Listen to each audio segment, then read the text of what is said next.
Всем привет! Меня зовут Литвинов Алексей. Добро пожаловать на мой YouTube канал. И сегодня мы с вами поговорим про тему свободы.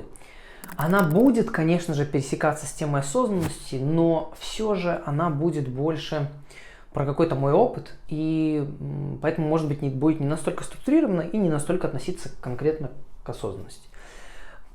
Про готовность к свободе, на самом деле, я этот предмет начал понимать только недавно.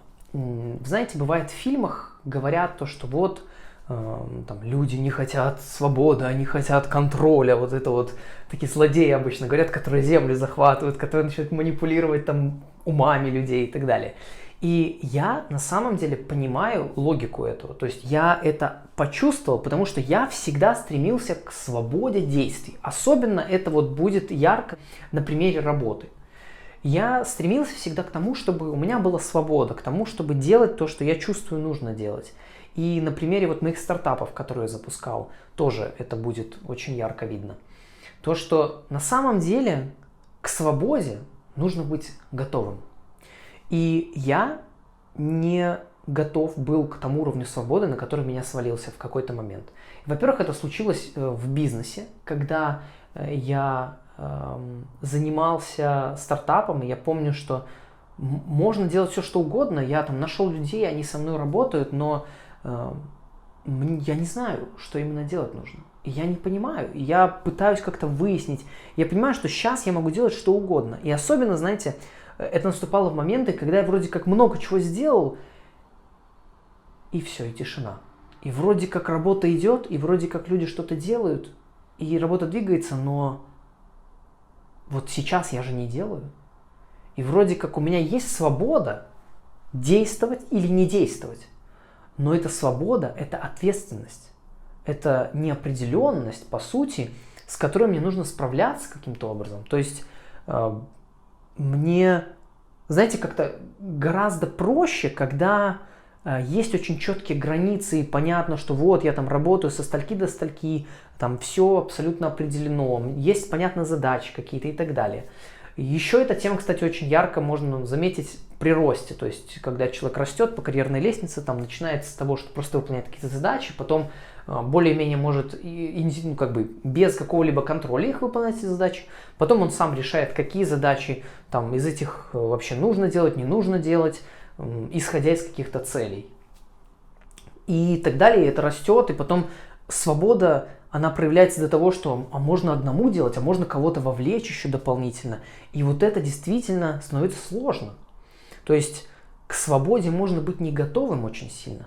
Еще вот на примере работы, это такая тема, вот знаете, есть консультанты и есть фирмы, которые занимаются консультированием, типа Deloitte и так далее. Там есть целая большая четверка консультирующих фирм таких, которые по бизнесу консультируют, по технологиям консультируют, другие компании, другие бизнесы, ну, чтобы те бизнесы развивались. И вот эти консультирующие фирмы, то есть, по сути, что они делают? Они должны прийти в эту фирму, в другую, которая их нанимает, прийти там, какие-то пару консультантов заходят, у них есть навыки, они там начинают исследовать рынок, понимают вообще, что за проблемы могут быть в самой компании, делают какой-то независимый аудит, выдают, что нужно делать компании, ну и могут, соответственно, вести эти изменения также там до реализации полностью. И вот в консультирующих фирмах есть, это же как бы огромная свобода. Ну, то есть тебе никто не говорит, что тебе, грубо говоря, нужно просто вот, чтобы этот стартап или эта компания, нужно, чтобы она развивалась. И вот что тебе делать? Ну, тебе нужно там миллион интервью провести там с разными людьми, что-то загуглить, найти. И постоянно вот это вот идет, вот этот движ, там 10-12 часов работы. И кажется, что это очень сложно. То есть это же действительно сложно. Но вопрос, чем работа такого консультанта отличается от собственного бизнеса. Ведь в собственном бизнесе точно так же я могу работать, могу делать, могу там как-то 12 часов там все искать, все там создавать, что-то там убирать, анализировать. Ведь то же самое. Но люди, которые работают в консультировании, не стремятся идти в собственный бизнес очень часто. И остаются в консультировании годами, и могут работать там по 16 часов, по 14 часов в сутки, долгое время. Да, они там выиграют, да, им плохо, они от этого не кайфуют. Но это песочница, четкая. Кажется, что да, там свободы дохренища. И уже, чтобы быть к такому, нужно уже быть готовым к какому-то уровню свободы, справляться с давлением, когда ты что-то не делаешь. То есть иметь навык такого самоуспокоения. Но понимаете, в чем дело? Все равно есть песочница, где есть рабочее время, даже там, пускай оно там образное, пускай оно там нарушается, но все равно есть. Есть зарплата, пусть и процент, но есть. Есть там какие-то, все равно есть границы, есть какая-то, знаете, вышестоящее что-то, какая-то структура, которая как бы защищает от этой неопределенности. Очень, и тут есть такой момент. Есть действительно консультанты, которые работают и занимаются консультированием, потому что они зарабатывают на этом деньги, они могли бы запустить собственный бизнес, но им выгоднее заниматься консультированием других бизнесов. Но есть также больший процент, это вот то, про что я говорю я. Это то, что на самом деле человек боится создавать свой продукт, потому что это еще больше уровень свободы. Ему уже никто извне не говорит о том, что вот нам нужно провести исследование по там такой-то технологической компании, есть ли такие-то компании, там, не знаю, в Польше. Нет, ему никто этого не говорит, ему нужно это придумать. И вот это к какому упорядочиванию хаоса я готов, к какому уровню свободы, то есть, опять же, хаоса я готов, с чем я готов справляться. И вот я на самом деле, когда пришел в Лифт, то есть компанию, в которой я сейчас устроился, это продуктовая технологическая компания, то есть у нее технологический продукт свой есть, который она создает. И вот я когда пришел в эту компанию работать инженером, то я столкнулся со всем новым для меня. На самом деле у всех есть сумасшедшая свобода. То есть до этого я видел какую структуру в аутсорс-компаниях, когда есть, вот четко у тебя там, не знаю, лид, ты лид, там, либо ты сеньор, либо ты middle, и ты, соответственно, выполняешь соответственные задачи. Ты там архитектор, я там был архитектором, допустим, и я там несколько команд, допустим, разбирался, что для них там нужно и так далее. И вот получается, что есть какая-то структура, нет такой свободы как бы в системе. И, соответственно, это как бы и хорошо, потому что это проще. А с другой стороны, это хуже, потому что это не такая свобода. Эта система проще со структурой. Она позволяет как-то, какую-то внешнюю опору найти, а не внутреннюю. А вот система, куда я пришел, то есть в том же лифте, как и в Google, это система, где есть полная свобода. То есть мне там не важно, какой у меня уровень там инженера. Если я не работаю на таком уровне, то никто не будет ко мне обращаться. Нет там номинально, кто архитектор, кто там лид, кто не лид. То есть вы должны договариваться. Есть полная свобода у каждого человека просто относительно целей. И вы договариваетесь, что должно работать, как должно работать и так далее. Я не прям детально описываю систему, но я описываю примеры. То есть такой вот некий упрощенный пример. То есть уровень свободы гораздо выше. И по сути мне никто не говорит, что мне делать, какие мне задачи делать, когда мне нужно их сдать и так далее.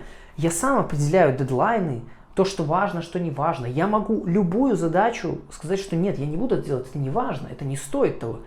И все зависит только от уровня моего аргументации. То есть у меня есть свобода фактически, чтобы сделать все, что угодно и заниматься чем угодно. От самой маленькой инициативы до инициативы размером, которая будет влиять на всю индустрию.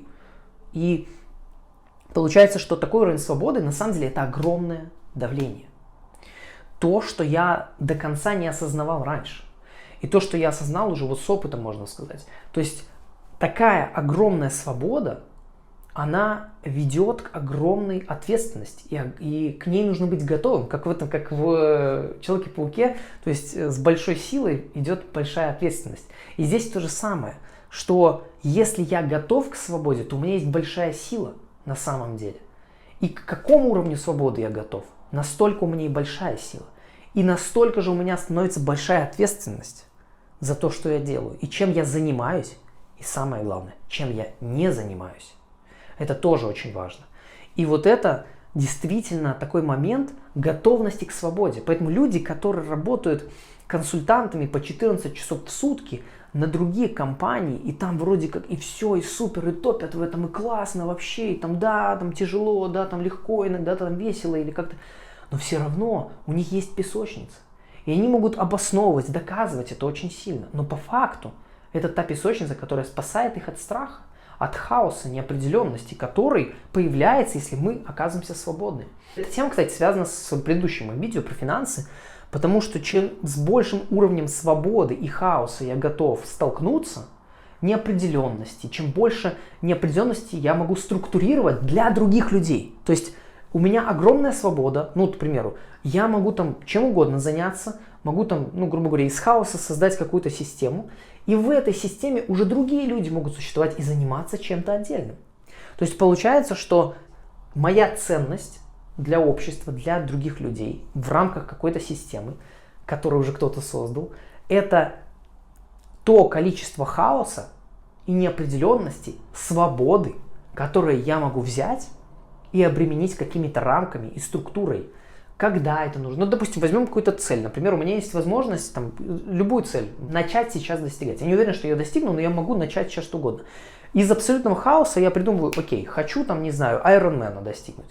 И дальше вот эта свобода, я это абсолютно неопределенность, я начинаю сокращать. Окей, что такое Ironman? Нужно там структурировать, какие там есть части. В этом это триатлон, там, допустим, плавание, бег, езда на велосипеде. В определенной последовательности это есть. Соответственно, разбираем каждую часть, структурируем, определяем там начало, когда я буду делать, какими шагами я буду идти, что это для меня даст, как я буду проверять, действительно ли приближаюсь или не приближаюсь к цели. То есть я из хаоса создаю систему. И я эту систему могу потом продать другим людям. Если я точно знаю, как она работает, если я проверил ее на собственной шкуре, например, как это Назим Талеб, у себя в книжке, у него есть такая книжка «Рискуем собственной шкурой», 4-я книжка его.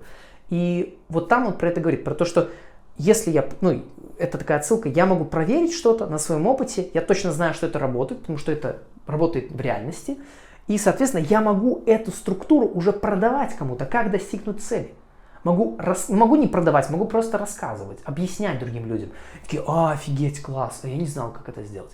То есть просто, смотрите, ничего нет, потом есть цель Ironman, потом есть четко структурированный план, прописанный по человеку, как это достигать. С ума сойти, да? То есть получается, что из ничего я создал структуру. И точно так же в создании каких-то продуктов, то есть есть абсолютная неопределенность, чем заниматься. Допустим, вот, ну, я могу выбрать из 10 опций одну, ей заниматься, создать там структуру. Я на себя, по сути, беру ответственность за то, что я не сделал эти 9, то, что я выбрал только одну. И это благодаря свободе. То есть ответственность проявляется благодаря тому, что я существую в этой свободе и делаю выбор, когда я свободен.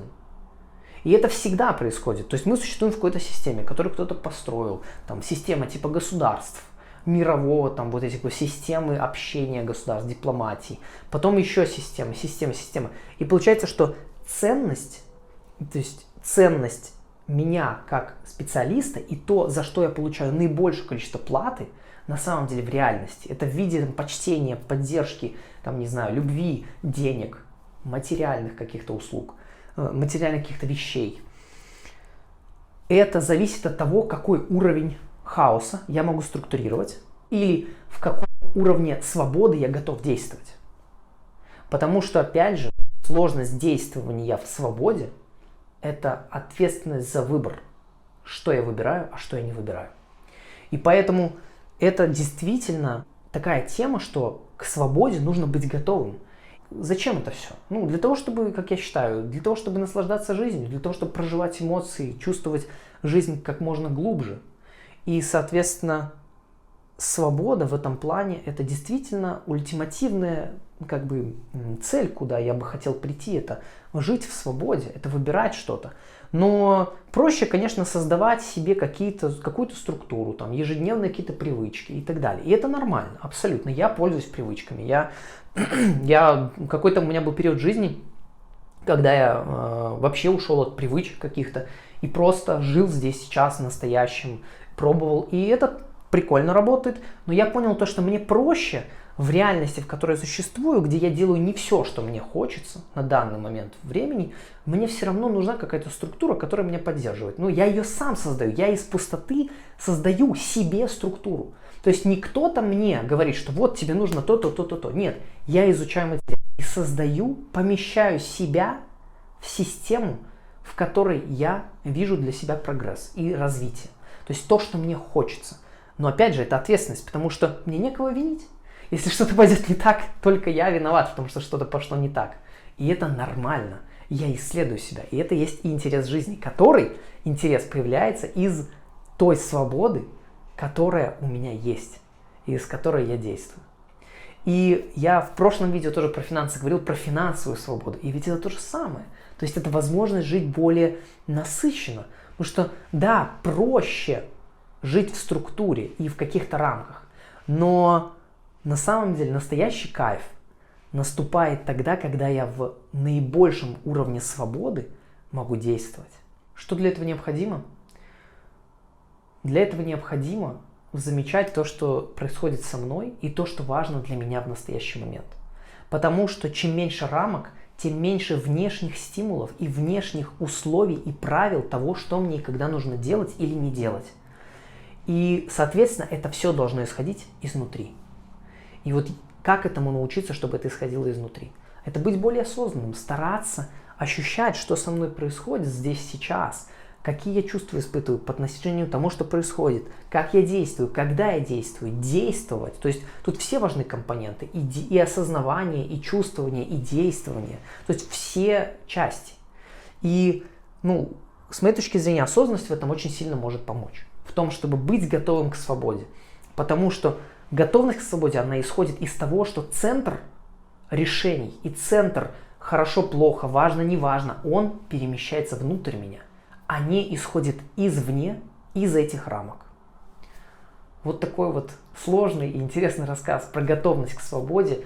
Я надеюсь, что для вас теперь стало что-то понятно, полезно. И тема сложная, но я действительно хотел про нее рассказать. Я рад, что это сделал. И я надеюсь, у меня получилось донести то, что я хотел. Спасибо большое, что досмотрели. Подписывайтесь на мою телеграм-группу подкаста, на мой инстаграм, на YouTube канал. Там вы найдете дофига всего. В подкасте там у меня было 100 эпизодов, 100 выпусков, где я раскрывал в каждом отдельном выпуске новую тему. И это еще все теперь дополняется тем, что я сейчас снимаю блог, записываю каждую неделю про то просто, как я живу, с чем я сталкиваюсь. Я живой человек, у меня есть проблемы, я не всегда осознанный, но я стараюсь быть осознанным, достигать целей. Иду к этой самой свободе, и там вы это все можете видеть. История творится прямо у меня в блоге. Поэтому подписывайтесь, смотрите, слушайте, и увидимся с вами в следующих выпусках.